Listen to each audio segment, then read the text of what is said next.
avec comme thème les impacts de la pollution sonore sur l'environnement, la santé humaine, dont la présentation sera assurée ce soir par notre intervenante Sophie Fleckenstein.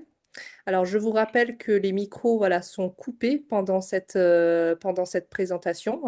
Vous pourrez bien sûr participer via le chat, poser vos questions. Vous pouvez également couper vos caméras si besoin, à savoir que le webinaire est enregistré pour une rediffusion ultérieure. Alors, je suis Johanna Bezekic, je suis de l'association État Sauvage et je serai accompagnée ce soir de Florence, qui fait également partie de l'association.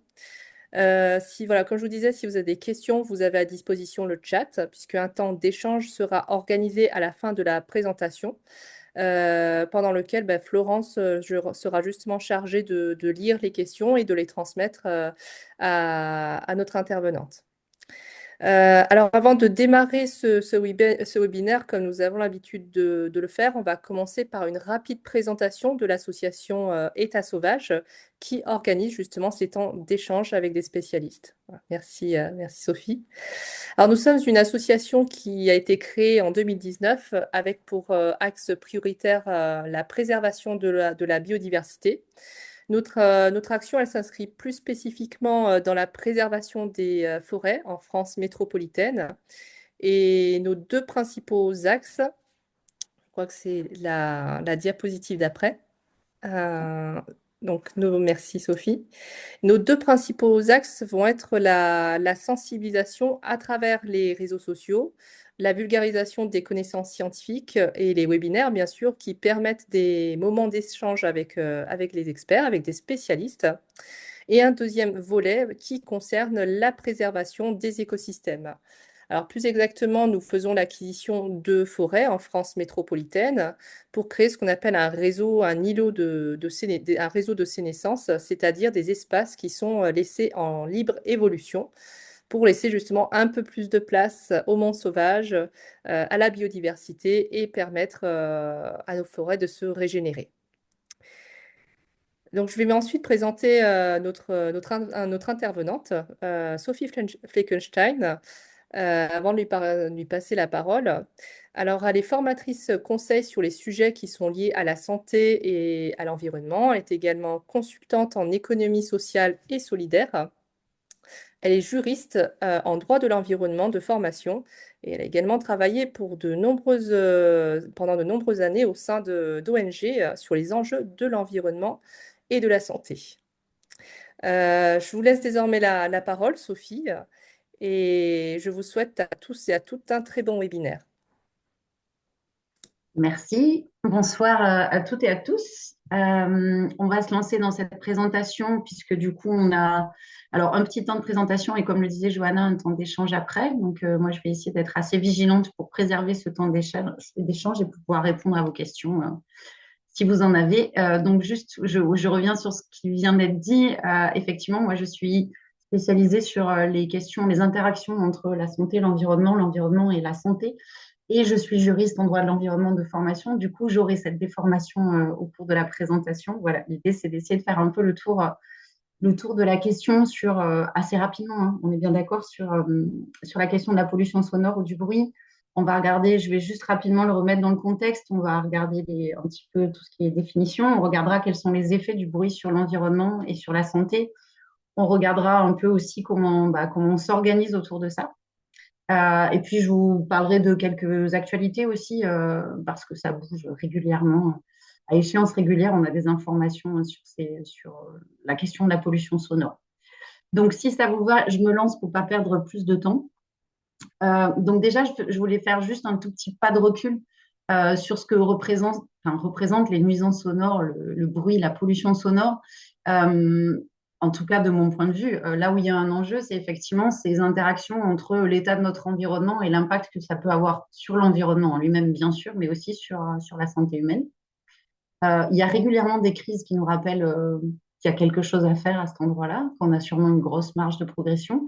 La dernière en date étant peut-être une certaine pandémie mondiale, la crise du Covid qui nous dit par définition, que les modifications qu'on a apportées sur notre environnement peuvent être à l'origine de certaines pathologies, voilà, notamment. Mais il y a eu plein d'autres moments où on a pu se dire ça.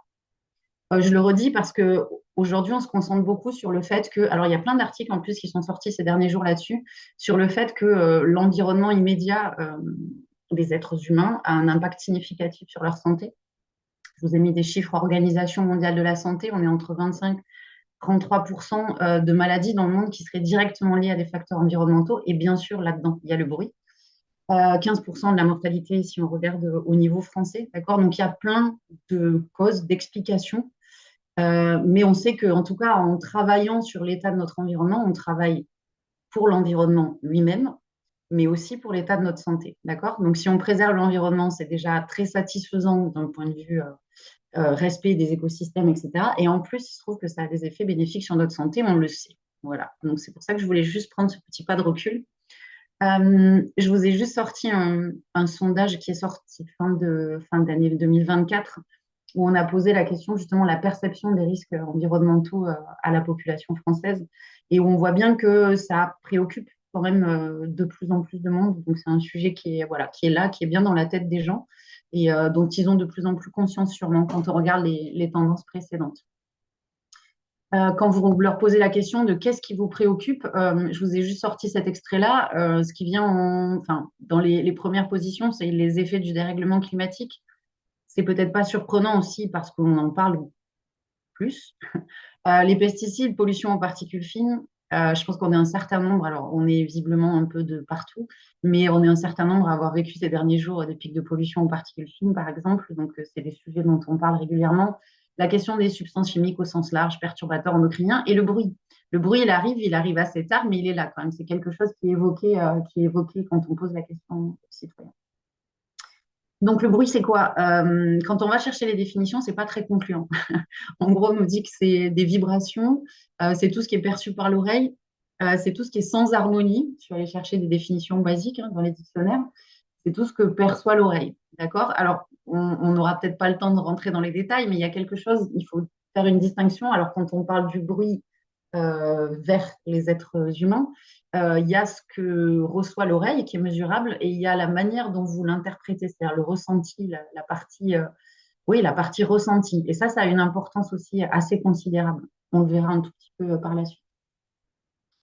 Euh, c'est donc une nuisance qui est très présente dans notre vie quotidienne. Et donc, si elle est présente dans notre vie quotidienne, elle est présente dans l'environnement de manière récurrente. Le bruit, on le regarde en fonction de son intensité, en fonction de sa fréquence et de sa durée. D'accord. On peut regarder tous ces éléments-là pour caractériser ce bruit-là. Et quand on regarde le bruit toujours vis-à-vis des personnes humaines, on se pose aussi toujours la question de savoir si c'est quelque chose qui est subi ou c'est quelque chose qui est volontaire. D'accord. Exemple basique, si je vais à un festival de musique, je m'attends à être exposée à des niveaux de bruit assez importants. C'est pas pour autant qu'il faut faire n'importe quoi, mais je provoque cette exposition.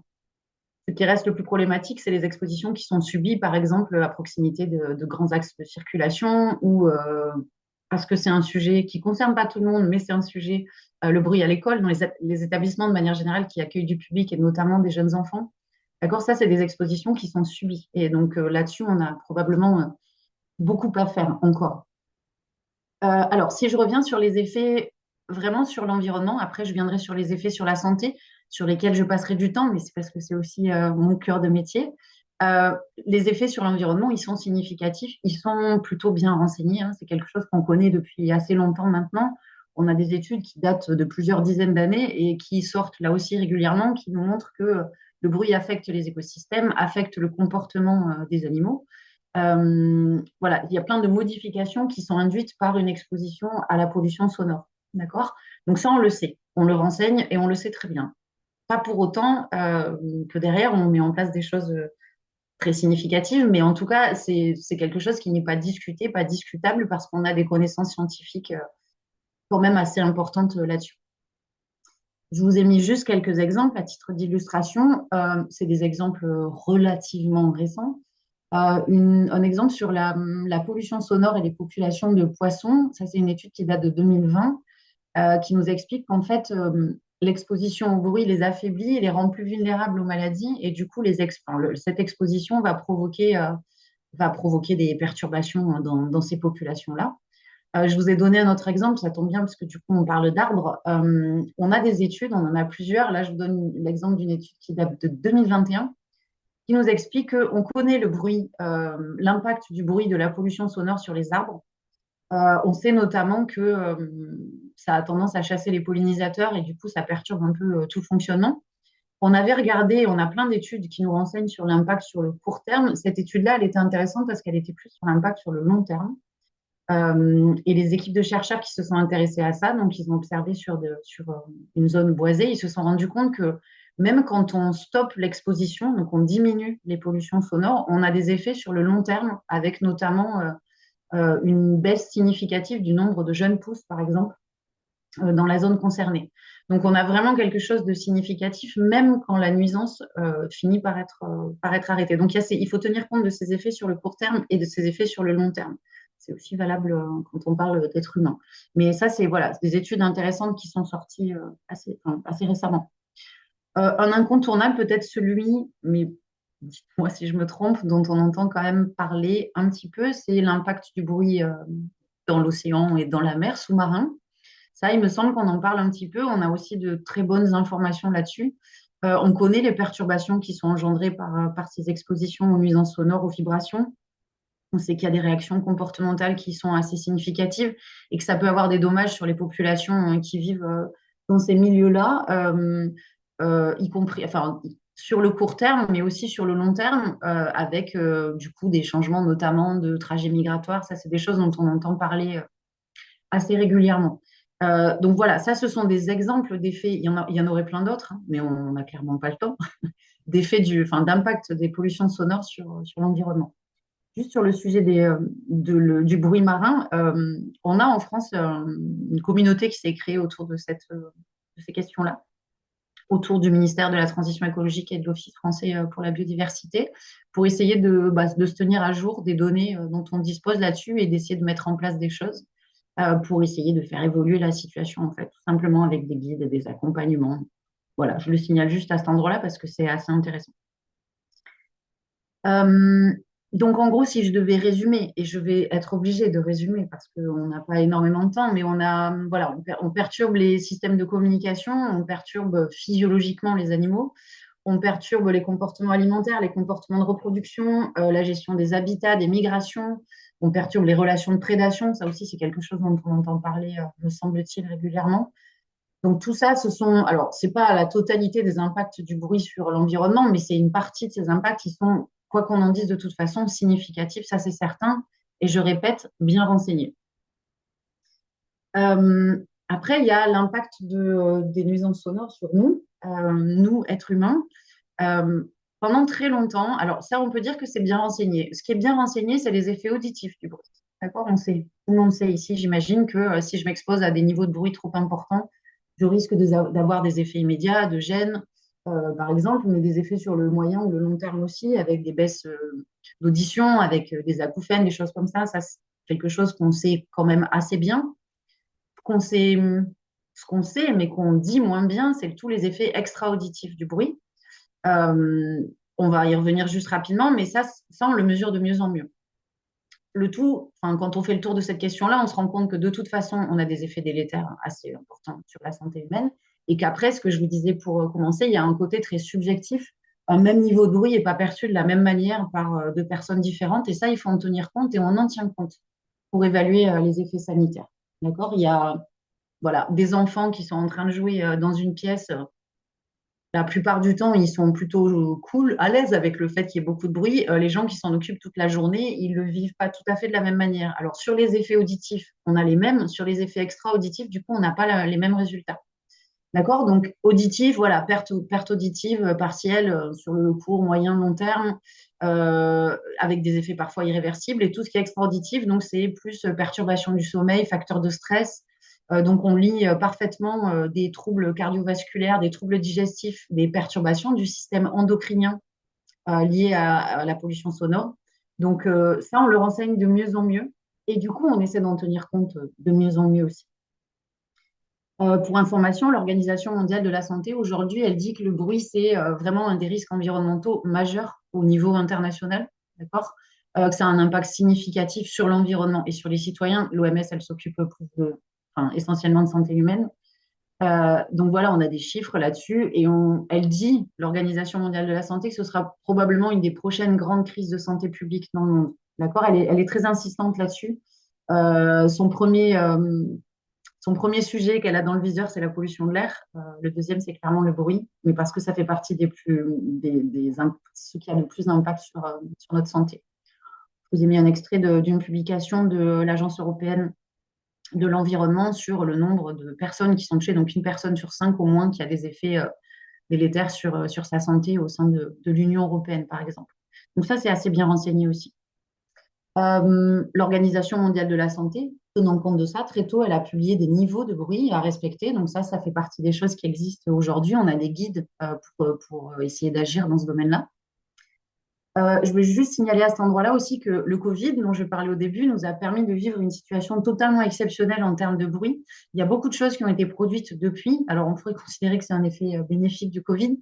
On a pu, pour la première fois dans l'histoire du suivi de la pollution sonore, faire un espèce de avant-après et de comparer des zones exposées, pas exposées, par exemple en région Île-de-France, où on a eu des mesures exceptionnelles de baisse de niveau de bruit dû au confinement. D'accord?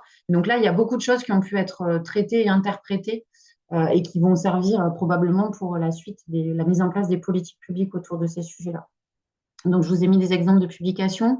Un des résultats, si on devait retenir que les grandes lignes, une fois de plus, c'est que du fait de la baisse temporaire significative du bruit dans nos environnements immédiats pendant le confinement, il y a plein de gens qui ont augmenté leur sensibilité au bruit après et du coup qui ne le vivent pas de la même manière, d'accord? Qui sont exposés au même niveau, mais qui ne le vivent pas de la même manière. C'est le fameux côté subjectif dont je vous parlais. Là, je vous avais mis juste une carte parce que c'est assez évocateur là, c'est Bruy-Paris, donc c'est en région Île-de-France, en situation normale et en situation confinement. Donc déjà, les activités aéroportuaires ont été nettement diminuées, voire totalement supprimées pour l'aéroport d'Orly, si je me souviens bien, et le trafic routier aussi. Donc on a eu des impacts vraiment qui n'avaient jamais été observés avant. Donc il y a quelque chose d'intéressant autour de ça. Dans les actualités toutes récentes, je ne sais pas si vous vous êtes intéressé à ce sujet récemment, mais il y a aussi une étude qui est sortie sur les effets directement de la pollution sonore sur le cœur, le système cardiovasculaire, toutes les maladies cardiovasculaires. Et ce que je vous disais en rappelant qu'une personne sur 5 au sein de l'Union européenne en est victime, entre guillemets, donc c'est assez significatif. Du coup, quand on parle de bruit, on mesure. Donc rapidement, je vous ai montré, voilà, enfin, chose que vous avez déjà dû voir passer, ce qu'on appelle des échelles du bruit, dans lesquelles on gradue et on sait à partir de quand on a des impacts. Alors, à partir de quand, en général, c'est mal ressenti, et à partir de quand on a des impacts significatifs, évidemment, à la fois sur l'environnement, mais là aussi, surtout, ce à quoi on s'intéresse, c'est à la santé humaine. Donc voilà, échelle de bruit en général qui fonctionne en décibels, avec des références. Donc voilà, l'endroit calme, c'est je suis tranquillement en train de me promener dans les bois où je discute avec un ami tranquillement. Ou alors l'autre extrême, c'est je suis à côté d'une piste de décollage, par exemple, pour ne pas stigmatiser les avions. Mais quand même, voilà. Donc on peut graduer comme ça et avoir une bonne idée des niveaux auxquels on est susceptible d'être exposé en fonction des endroits où on se trouve et des nuisances qu'il peut y avoir autour de nous. Avec des effets donc on quantifie en fonction du nombre de décibels. Alors il y a une histoire de durée aussi, mais on peut quantifier donc, comme on disait, sur les impacts que ça peut avoir sur le court terme, le moyen terme et le long terme, ce dont on a parlé. Les sources principales de bruit, alors pareil, il y en a plein, hein, mais les principales, les plus significatives, ce sont les infrastructures de transport. Ça, c'est certain. Alors les routes, les voies ferrées et tous les systèmes de gare, les avions, bien sûr. Les zones industrielles aussi sont particulièrement concernées. Après, j'ai mis la construction, on va dire tout ce qui est chantier et travaux au sens large du terme. Ça, c'est vraiment des endroits où on sait qu'on a des enjeux significatifs. Et puis d'autres activités extérieures dont on peut parler aussi. Mais voilà, on sait qu'aujourd'hui, en tout cas, si on parle de bruit dans notre environnement immédiat, la première cible, c'est la circulation routière notamment. On sait en plus précisément quantifier le nombre de personnes que ça peut toucher. Et il y a aussi la question du bruit à l'intérieur, mais on n'aura probablement pas le temps d'en parler plus que ça, mais c'est un sujet. notamment post-confinement, puisque on sait que pendant le confinement, il y a eu beaucoup moins de bruit dehors, mais beaucoup plus de bruit dedans, notamment dans les habitations collectives. Et donc, on a essayé de progresser aussi là-dessus. Et je vous ai mis juste pour rappel l'indice LDEN dont on se sert pour tempérer. Alors, il y a le niveau de décibels, mais ce qui est intéressant, c'est de savoir jour-nuit, enfin d'arriver à faire la différence entre une exposition à un bruit pendant le jour ou pendant la nuit, parce que ça n'a pas les mêmes effets ni sur l'environnement, ni sur notre santé. Si on parle de réglementation, aujourd'hui, c'est réglementé hein, le bruit de manière générale. On a, alors je ne vous ai pas fait une liste exhaustive, mais on a notamment une directive au niveau européen, donc qui s'applique à tous les pays de l'UE, sur la gestion du bruit dans l'environnement. Ce qu'elle dit, cette directive, c'est en gros, je veux que vous cartographiez, je veux que vous connaissiez les niveaux de bruit dans vos environnements et je veux que vous mettiez en place des plans d'action. Donc, elle demande ces deux choses, mais qui ne sont pas anodines. Cartographier et agissez en fonction de ce que vous trouvez, donc sur les points critiques notamment.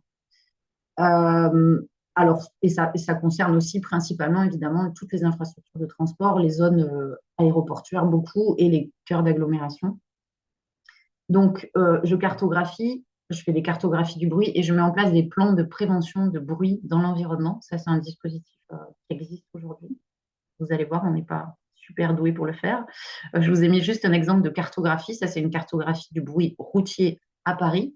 Sans surprise, hein, pour les Parisiens ou les gens de la région Île-de-France, on voit quand même super bien les axes principaux. Alors, si on dézoome, on voit aussi très bien les grosses zones aéroportuaires et on voit aussi très bien les bois et les grands parcs. Donc, ça permet, voilà, on apprend. Alors, il y a des endroits où on avait une bonne idée, mais ça permet d'affiner quand même beaucoup sur voilà, des zones critiques. Moi, je vous ai mis un autre exemple pour la métropole lyonnaise, par exemple. Voilà, où on fait ce type de cartographie. Là aussi, on est sur le bruit routier pour et voilà, essayer de comprendre là où il y a des actions prioritaires à mettre en place. Euh, il y a une directive globale et puis il y a plein de directives sectorielles. On ne va pas passer de temps là-dessus, mais évidemment que j'ai aussi de la réglementation sur les émissions sonores des véhicules, sur le bruit des avions, sur le bruit ferroviaire, sur les grandes installations industrielles. Ok, ça existe par secteur, évidemment, mais il y a aussi cette directive très générale et très globale.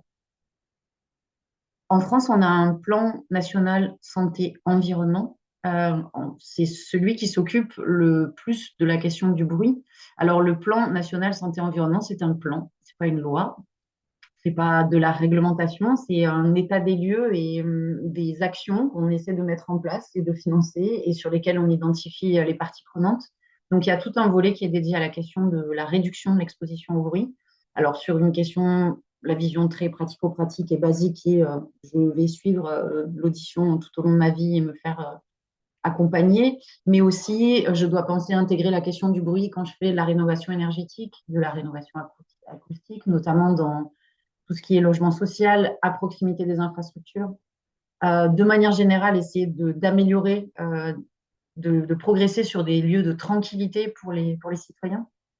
Et alors, je vous ai mis juste des petits extraits. Il y a la question des radars sonores sur lesquels je reviendrai aussi. C'est le plan national santé-environnement qui lance la démarche. Là, on est sur le bruit des transports en agglomération principalement. Et voilà, il y a des choses qui sont mises en place donc au niveau national avec ce plan national. Et après, vous avez aussi des choses qui sont mises en place à l'échelle régionale. Alors, je vous avais juste mis sur cette slide l'idée de dire que quand on regarde avec un tout petit peu de recul le bruit sur la question santé-environnement, on se rend compte que c'est clairement pas une priorité. Mais c'est là. Mais c'est pas identifié comme une priorité encore aujourd'hui. D'accord? Peut-être dans le prochain plan national santé-environnement. Aujourd'hui, c'est pas réellement une priorité. Il y a des choses, mais c'est pas une priorité. Je vous ai mis des exemples de ce qui, ce qui se fait au niveau régional. Donc, j'ai un plan national et après, je l'adapte dans chaque région. Par exemple, en Île-de-France, on a toute une série de mesures qui sont spécifiquement dédiées à la question du bruit, ce qui n'est pas surprenant, notamment sur le bruit des transports, notamment sur l'impact du bruit sur le sommeil des franciliens, etc., etc. D'accord? Je vous ai mis juste quelques exemples.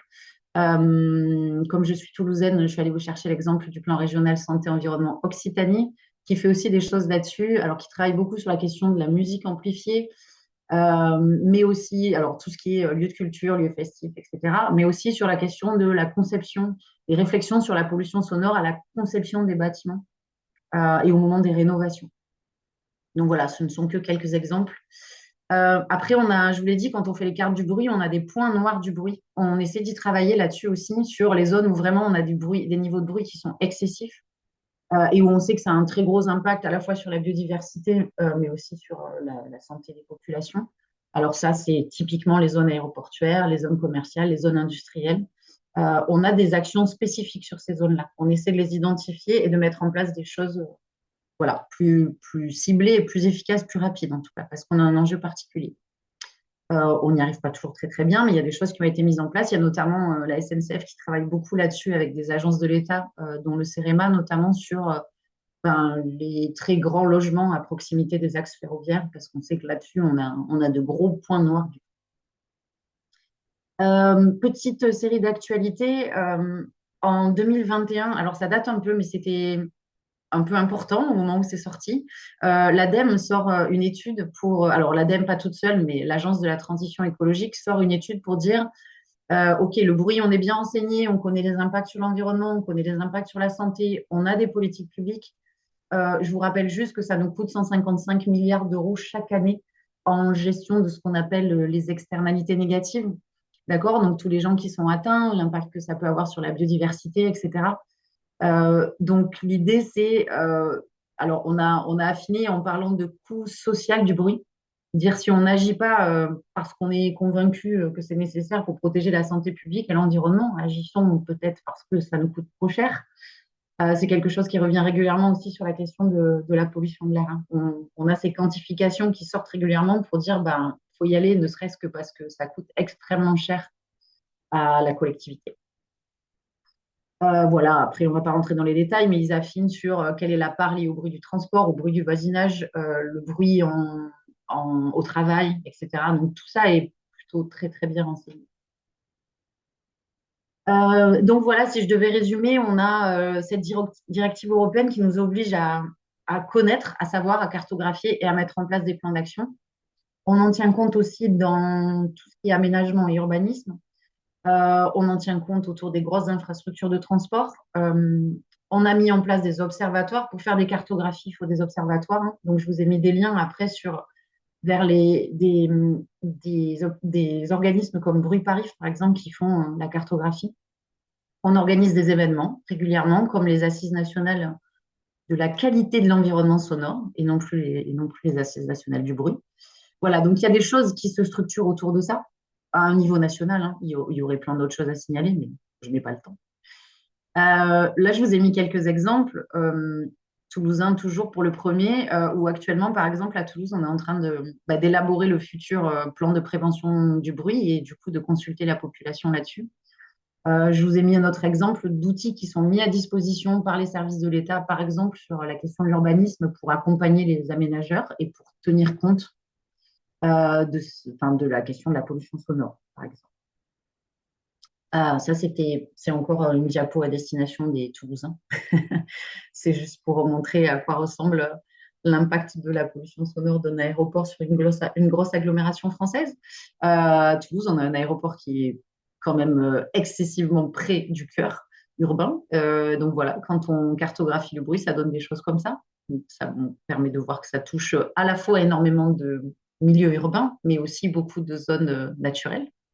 Donc, c'est intéressant de pouvoir en tenir compte pour ce qu'on met en place. Dans les derniers rebondissements en date, et j'en ai presque terminé, on se fait gronder par la Commission européenne actuellement parce que justement, on n'applique pas correctement la fameuse directive. Donc, je dis que c'était un peu la réglementation chapeau autour de ces questions-là. Il y en a d'autres, mais c'est la réglementation de base, la plus globale. Et aujourd'hui, on se fait gronder parce qu'on ne le fait pas bien, parce qu'on est très en retard sur la cartographie et les plans de gestion du bruit en France. Du coup, la Commission européenne nous menace et vient de nous mettre devant la Cour de justice de l'Union européenne pour non-respect de la directive.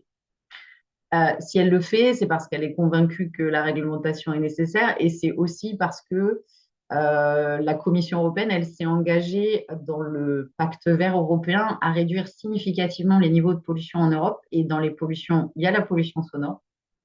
Et que normalement, on devrait faire baisser significativement le nombre de personnes qui ont des troubles liés aux expositions au bruit des transports notamment, et qu'on a beaucoup, beaucoup de retard là-dessus. Voilà, donc c'est pour ça qu'elle stimule, on va dire ça comme ça, les États membres qui n'appliquent pas correctement la réglementation.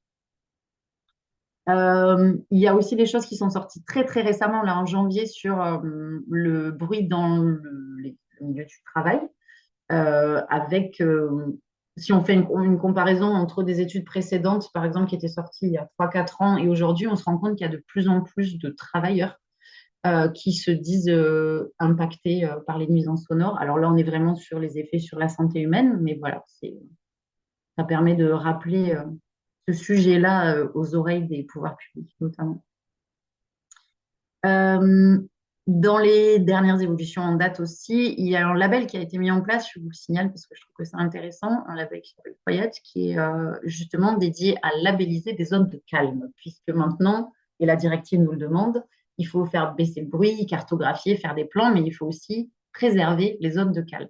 Et aujourd'hui, si on fait le travail de préservation de zones de calme, que ce soit dans un espace naturel, que ce soit dans un bâtiment, que ce soit peu importe, on peut bénéficier de ce label-là pour être reconnu comme un lieu où on a une ambiance sonore apaisée. Voilà. Il y a des choses comme ça qui se mettent en place de plus en plus. Après, je vous ai mis toute une série de références qui seront donc à votre disposition sur typiquement comment l'État accompagne les collectivités pour travailler là-dessus, pour faire voilà, à la fois mieux faire de la cartographie, mieux comprendre l'impact du bruit sur les zones urbaines et sur les zones naturelles. Voilà, il y a plein de choses qui évoluent et qui sont mises en place. Et les fameux radars sonores dont je vous ai parlé, alors là, pareil, on est sur du bruit urbain, mais depuis peu, mais vous allez probablement commencer à en voir, on a des radars sonores qui sont installés dans les agglomérations, dont le but est on va dire, d'alerter les gens qui ont des véhicules à moteur qui font beaucoup trop de bruit. Je ne stigmatiserai personne, mais je pense que vous voyez de qui je parle. Voilà, et il va y avoir des contrôles et des amendes parce qu'on se rend compte qu'on n'a pas assez progressé, pas assez vite sur ces questions-là. Voilà, donc ça fait partie des choses là qui se lancent. Il y a eu une phase d'expérimentation, donc il y a plein de villes qui les ont testées. Et normalement, là, on devrait commencer à les avoir pour de vrai avec des amendes. Et voilà.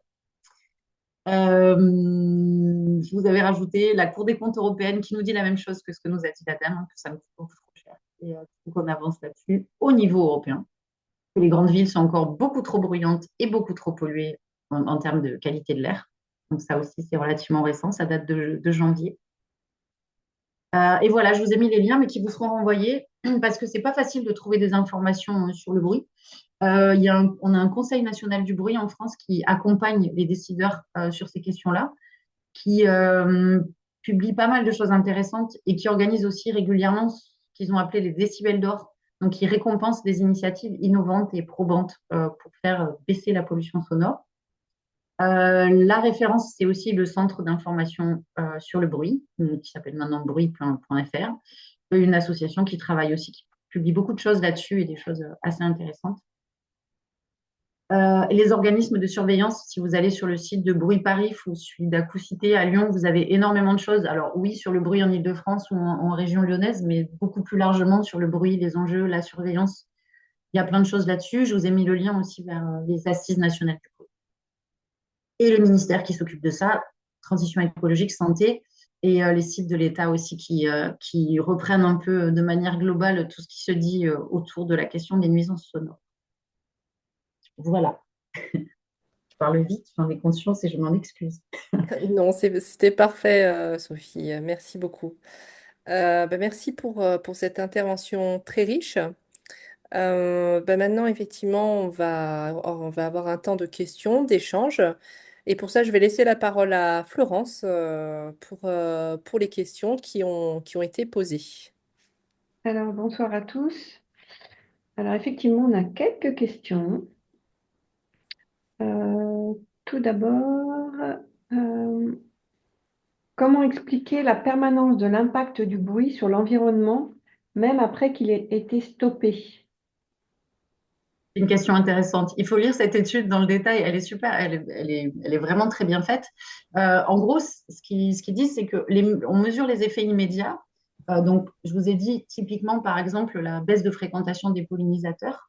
Et en fait, ce que je crois en comprendre, c'est que ça va s'installer et ça va perdurer, même quand on fait cesser la pollution. Donc, en fait, il y a des systèmes qui font que les pollinisateurs, typiquement, ils ne vont pas revenir tout de suite. et que du coup, ça va avoir un impact sur le développement et la régénération de certains espaces boisés, par exemple. C'est comme ça que c'est expliqué. Alors, moi, je ne vous cache pas que j'ai lu que le résumé de l'étude. Après, je vous invite à aller la lire dans sa globalité. Elle est relativement facile à trouver. Mais voilà, c'est intéressant parce que justement, ça nous apprend. C'est une des premières études qui permet de constater les effets sur le long terme. Les effets sur le court terme, ils étaient plutôt bien renseignés. Mais là, on se rend compte que voilà, même si on met en place des mesures de protection tout de suite, en fait, on risque d'avoir un gros temps de latence avant que la nature reprenne ses droits, on va dire ça comme ça. Alors, question suivante. Peut-on considérer que le bruit fragmente les habitats pour les espèces sauvages?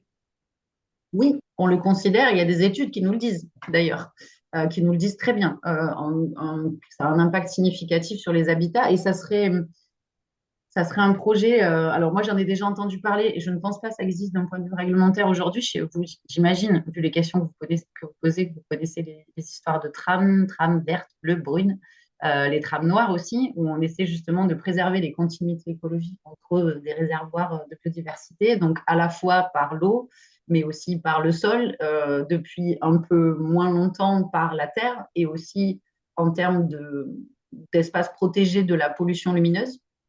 Ça, c'est des choses qu'on essaie de mettre en place justement pour éviter cette fragmentation, notamment. Peut-être qu'il faudrait inventer une trame, je sais pas, une trame sonore. Alors Parce que, oui, justement, on a une question sur la trame blanche.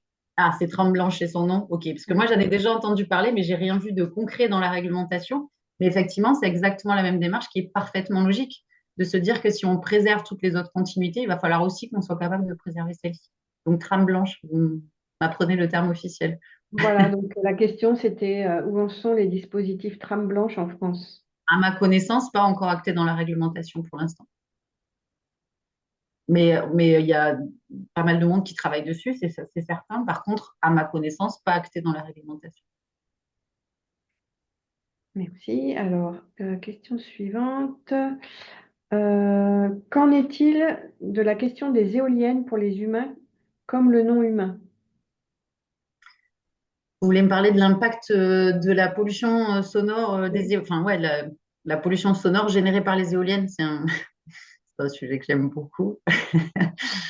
Euh, comment vous dire? Bah, il y a une réglementation, hein. Il y a des niveaux. Les éoliennes, ce sont des installations classées, donc il y a un niveau de décibels à ne pas dépasser. Après, je vais y aller tranquillement là-dessus parce que je sais que c'est une question sensible. Alors, si on parle des humains, on pourrait avoir une réflexion sur ce que je vous ai dit plusieurs fois, c'est-à-dire la différence entre des niveaux de décibels et la perception de la nuisance sonore. Donc, il y a des gens que ça gêne beaucoup et il y a des gens que ça gêne moins à niveau de décibels équivalent. Sur l'impact sur la faune de manière générale, il est aujourd'hui réglé, alors par la réglementation, par des niveaux de décibels max. Mais ça règle probablement pas la question. Juridiquement parlant, c'est comme ça qu'il est réglé. Il y a des niveaux maximum d'émissions de pollution sonore par les éoliennes. Très bien. Alors, on a deux questions qui touchent, qui parlent des écosystèmes marins. Mhm. Euh, Est-ce que la Commission ne réglemente, alors il y a deux questions en une là, ne réglemente principalement que la qualité sonore urbaine et les écosystèmes marins ont-ils de nouvelles réglementations? Alors, pour ce qui est de la réglementation très générale dont je vous ai parlé, je vous ai dit qu'il y avait des réglementations sectorielles, donc par exemple sur le secteur industriel ou sur la production de véhicules. La réglementation générale, elle, ce qu'elle dit, elle s'intéresse plutôt au bruit en milieu dense, donc effectivement plutôt en milieu urbain, même si voilà, elle s'intéresse à des zones industrielles, des zones commerciales ou des aéroports, des aérodromes, mais principalement aux zones denses et aux zones urbaines. Euh, du coup, c'est un sujet complètement différent quand on parle de pollution sonore sous-marine. Euh, je ne sais pas répondre à cette question. Je ne sais pas s'il y a une nouvelle réglementation là-dessus. Je sais juste que, en tout cas, il y a une mobilisation, je voulais montrer notamment des pouvoirs publics sur cette question-là, bien sûr, des chercheurs et des ONG depuis très longtemps, qu'on connaît les impacts, qu'on connaît les sources. Alors, il y a des réglementations qui existent, hein, c'est certain, sur les niveaux de vibration qui sont générés, notamment par les bateaux, etc. Après, s'il y a de la nouvelle réglementation, ça, je confesse que je l'ignore totalement. Et pour la préservation des écosystèmes proches des forêts, c'est la même chose.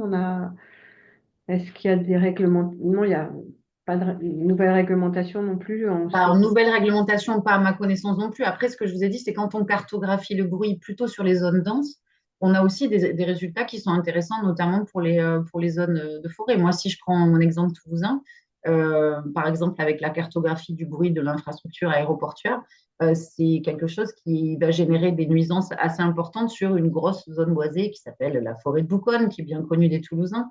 Euh, donc, je peux avoir une très bonne idée de l'exposition et les impacts que ça peut avoir à cet endroit-là et prendre des mesures parce que j'ai la cartographie. Après, le fait est que c'est pas fait partout. Donc, on n'a probablement pas une vision globale de la question. Alors, on a une autre question. Alors, qu'en est-il des infrasons et des ultrasons? C'est-à-dire, qu'en est-il? Est-ce qu'on le prend en considération? Oui. Les vibrations, la question des vibrations et de ce qui n'est pas perceptible et audible par l'oreille humaine, oui, c'est pris en considération, et notamment pour la perturbation sur la faune, parce qu'on sait qu'on n'entend pas tous les mêmes choses, donc c'est pris en considération. Après, je ne sais pas vraiment ce que signifie le qu'en est-il. Et j'en profite juste pour ajouter à cet endroit-là que là où on a peut-être du retard ou voire un problème. Je vous ai dit, les principales sources de pollution, en fait, celles qui sont les plus significatives et les plus impactantes, on a la pollution de l'air et le bruit. La pollution de l'air, aujourd'hui, on a un système au niveau européen qui est harmonisé sur la totalité du territoire avec des surveillances obligatoires à l'échelle nationale et aux échelles régionales. Donc, on a quelque chose dans l'ensemble, hein, bien sûr, on pourra en discuter, mais qui est assez, voilà, assez harmonisé et qui donne de bonnes informations comparables à l'échelle européenne. C'est pas du tout le cas aujourd'hui sur la question du bruit. On n'est pas du tout équipé pareil en termes de surveillance et de partage des données et de comparaison. Donc, il manque encore beaucoup de choses. Alors, je reprends une question dans le chat là. Avez, Vous avez parlé des radars sonores. Va-t-on vers une généralisation des capteurs sur le bruit équivalent des capteurs à la qualité de l'air? Alors, c'est le début de la démarche, c'est le début de l'idée, sauf que ça va pas être aussi simple. Alors, généralisation des capteurs. Effectivement, ce que je viens de vous dire, donc, c'est qu'on a un réseau de surveillance de la qualité de l'air qui est quand même relativement étoffé, même si on pourrait en discuter, mais relativement harmonisé et étoffé à l'échelle nationale et européenne. L'idée serait probablement à terme d'avoir un équivalent sur les nuisances sonores. Après, les radars sonores, là, c'est plus concrètement, pour être très terre à terre, on a certains types de véhicules qui posent de gros problèmes en termes de pollution sonore dans les grosses agglomérations principalement. Pas plus qu'ailleurs, mais c'est là où elles ont le plus d'impact parce qu'elles touchent le plus de monde. Les radars, ils visent ces véhicules-là, hein. Chose qui n'a été possible de mettre en place que après avoir mis en place le contrôle technique sur les deux roues, par exemple. Ça y est, je les ai stigmatisés.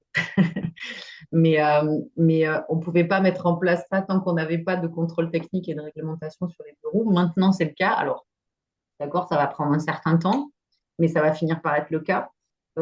Du coup, l'idée, c'est ça, c'est de faire baisser significativement l'impact de ce type de véhicule sur la pollution sonore. Il y a une étude, je me souviens jamais du chiffre, mais qui est hallucinante.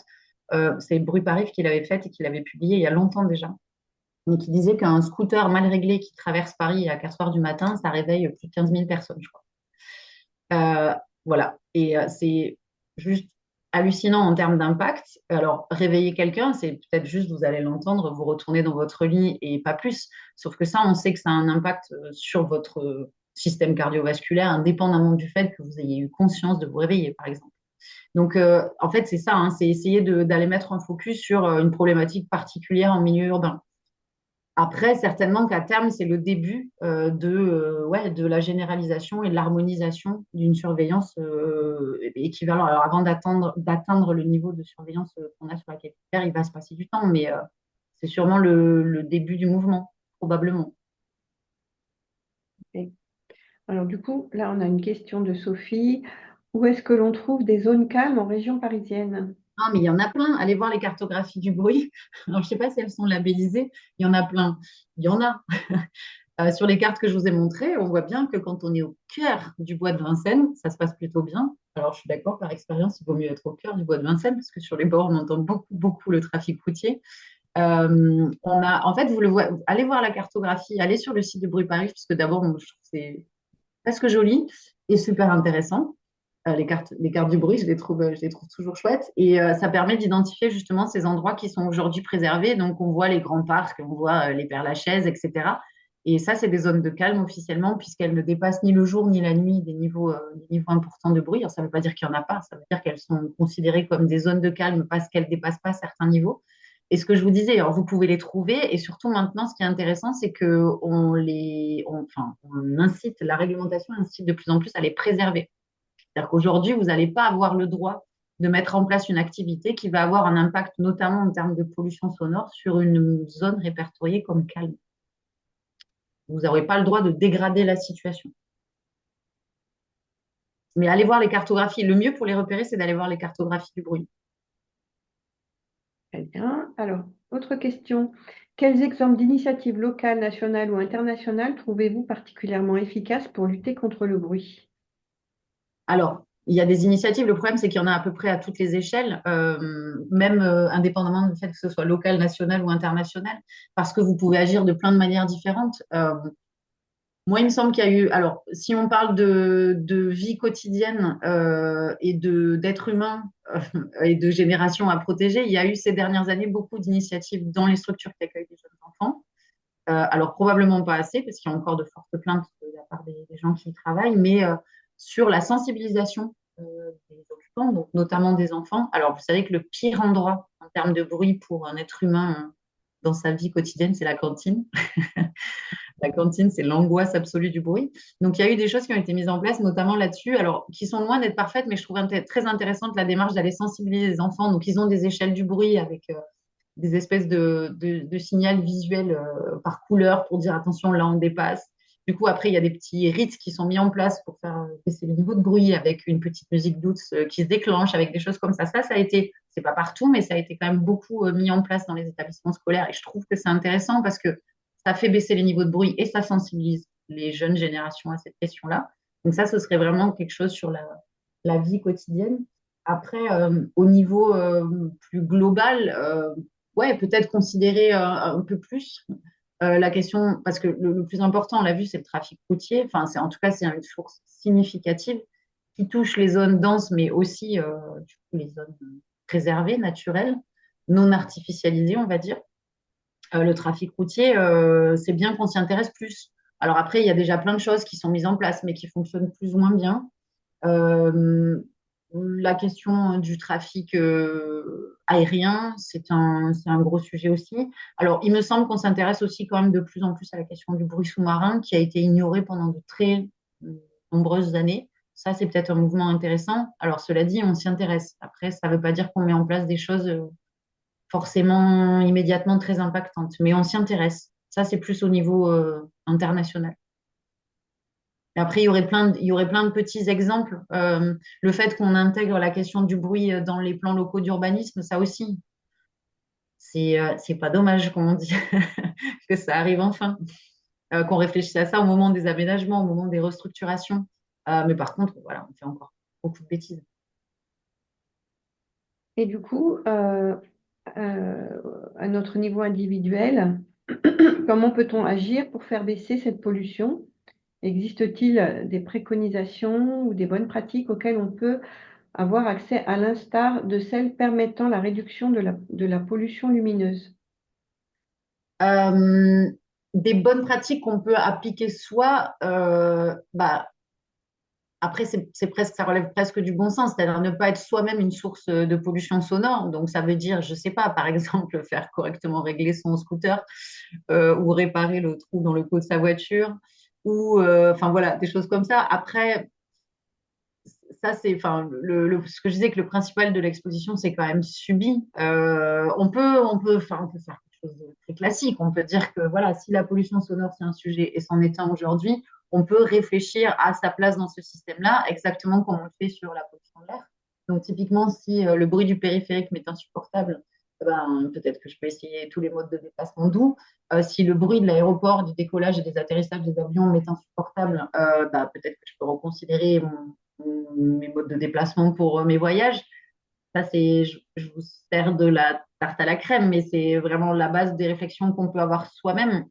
Après, ce qu'on peut faire de manière un peu plus globale, c'est chercher à sensibiliser et à ramener la question un peu sur le devant de la scène. Je prenais l'exemple du bruit au travail. Cette étude-là, elle sort aussi parce qu'il y a des gens qui sont à cette initiative qui disent, OK, par exemple, on a eu explosion, alors c'est plus vrai maintenant, mais à un moment donné, des open space, du travail du coup dans des locaux partagés. La question du bruit, elle a quasiment pas existé pendant très longtemps. Et il y a des gens qui se sont mobilisés là-dessus, des individuels, des syndicats, des associations, pour dire bah c'est pas anodin sur la santé des travailleurs. C'est ce genre d'initiative aussi probablement qu'il faut pouvoir mettre en place. Euh, Après, c'est difficile. Voilà, c'est à part notre part de responsabilité dans le phénomène global, il faut aussi quand même beaucoup de politique publique, quoi, clairement. Très bien. J'arrive au bout des questions. Johanna, si tu veux. Oui, tout à fait. Alors, il y en avait peut-être quelques-unes. Par exemple, est-ce que effectivement, les PPBE sont obligatoires? Ouais, dans certaines conditions. Alors, il faut aller. La directive européenne les rend obligatoires dans certaines zones et au-dessus de certains niveaux de bruit. En fait, c'est pour ça qu'elle oblige d'abord à cartographier pour Mhm, dire, bah, là, on en a besoin, il faut intervenir, il faut les mettre en place. Oui. Et d'accord, c'est parce on le fait pas correctement qu'on va aller se justifier devant le juge européen. d'accord. Alors, moi, j'avais effectivement aussi une question. Pourquoi, en fait, la pollution sonore, elle m'a l'air, en fait, souvent sous-estimée par rapport à d'autres formes de pollution, comme celle de l'air ou de l'eau. Est-ce qu'il y a une raison particulière? Je la cherche depuis longtemps. Je la cherche parce que quand on pose la question, alors quand on regarde la littérature scientifique, elle est plutôt bien faite, elle est plutôt ancienne. On renseigne à la fois très bien les impacts sur la santé et les impacts sur l'environnement. Alors, ce que j'ai dit, les impacts sur la santé, peut-être que pendant longtemps, c'est quand même un petit peu planté parce qu'on s'est concentré sur les effets auditifs du bruit notamment et qu'on a négligé le reste. Mhm, Alors, peut-être, ça, c'est une des raisons pour lesquelles on n'a pas bougé en termes de santé publique si fort pendant très longtemps. mhm, Euh, mais non, honnêtement, je sais pas. Et en plus, quand on voit l'OMS qui met des alertes quand même très, très régulièrement depuis de nombreuses années pour dire attention, ça fait partie du top 3 enfin, ouais, des expositions environnementales qui ont le plus d'impact au niveau mondial sur la santé humaine notamment. Moi, j'arrive pas à m'expliquer pourquoi on réagit mhm, aussi peu. C'est pour ça que mhm. j'étais ravie qu'on parle de ça d'ailleurs ce soir, parce que c'est très rare de parler de bruit. Oui, Moi, je le signale toujours dès que j'ai l'occasion. Je rappelle bien que c'est une pollution au même titre que les autres, qu'elle est significative, qu'elle a de très gros impacts. oui. Mais c'est vrai que c'est pas. Il y a qu'à voir dans le plan national santé-environnement, hein. Il y a des choses qui passent, enfin, qui sont vraiment identifiées comme prioritaires. Le bruit, il y est, mais il y est. Il y a Ouais, pas ouais. d'alerte particulière, alors que effectivement, ça a beaucoup d'impact sur notre santé, ça coûte très cher, ça a beaucoup d'impact sur l'environnement. Je ne Mhm. saurais dire pourquoi nous ne réagissons pas là-dessus. Vraiment, ah, il y a un phénomène d'accoutumance aussi, ce que nous a Ouais. montré le confinement, hein, qui nous a rappelé que, ah oui, mais en fait, on n'est pas obligé de vivre dans ce bruit permanent. Et surtout, ça nous a permis de nous rendre compte ouais, des niveaux de bruit auxquels on était exposés quotidiennement. Alors, plutôt pour les urbains, on est d'accord. Mais donc ça a provoqué quelques réflexions aussi. Mais sinon, honnêtement, je ne sais pas, j'ai pas la question. Et Mhm. j'ai passé un certain temps dans ma vie à essayer d'interpeller les pouvoirs publics là-dessus sans rencontrer un réel succès. Oui, oui, je comprends. En tout cas, on nous informe dans le chat, par exemple, que la pollution sonore, elle est prise en compte dans le plan climat, air, énergie territoriale. Je crois que c'est ça, le PCAET, Ouais, dans les PCAET, ouais. à Aix-Marseille en Provence. Initiative D'accord. que je tiens à souligner et qui a été partagée ici dans le chat. Mais c'est bien, c'est très bien. Et les PCAET, ils permettent de faire des choses comme ça. Après, moi, je me méfie. Alors, juridiquement, la prise en compte, Mhm. voilà. Oui. C'est D'accord. bien, non, c'est déjà bien que ce soit intégré. Effectivement, hein, il y a de plus en plus d'endroits. Ce qui est intéressant, c'est que je vous ai parlé alors, beaucoup du duo pollution de l'air, pollution sonore. Il y a aussi de plus en plus d'études qui systématiquement font rentrer les données de pollution sonore avec les données de pollution de l'air. Parce Mhm. que, alors non seulement c'est souvent lié et très intéressant de voir les deux, et on a aussi fait plein de bêtises par le passé. Mm. Notamment avec des mesures de protection contre les nuisances sonores. Je vais prendre un exemple très bête que je prends tout le temps, mais qui est, j'ai un bâtiment sensible qui est exposé je sais pas, au bruit du périphérique qui passe à côté. Et Mhm. en toute logique, je vais me dire que je vais l'équiper de murs anti-bruit et comme ça, je vais diminuer l'exposition à la pollution sonore. Et en fait, en faisant ça, dans certaines circonstances et à certains endroits, j'ai fait des phénomènes d'accumulation des polluants de l'air derrière ces panneaux anti-bruit qui font Ouais. que oui, je vais protéger du bruit, mais je vais surexposer à la pollution de l'air. Voilà, d'où la nécessité, alors sur ça et plein d'autres sujets, hein, mais de travailler, de lier ces questions-là. Donc c'est pour ça que c'est bien quand ça rentre dans des planifications comme ça et que du coup on fait le lien avec les politiques climat, avec les politiques qualité de l'air. Oui. C'est une très bonne chose. C'est vraiment l'idée, c'est de travailler de manière transversale. Complètement, chose qu'on fait Mm. très très mal. On fonctionne beaucoup encore en silo. Oui, Mais la démarche est là et c'est déjà très bien. Ça nous permettra de faire des choses beaucoup plus efficaces probablement. tout à fait.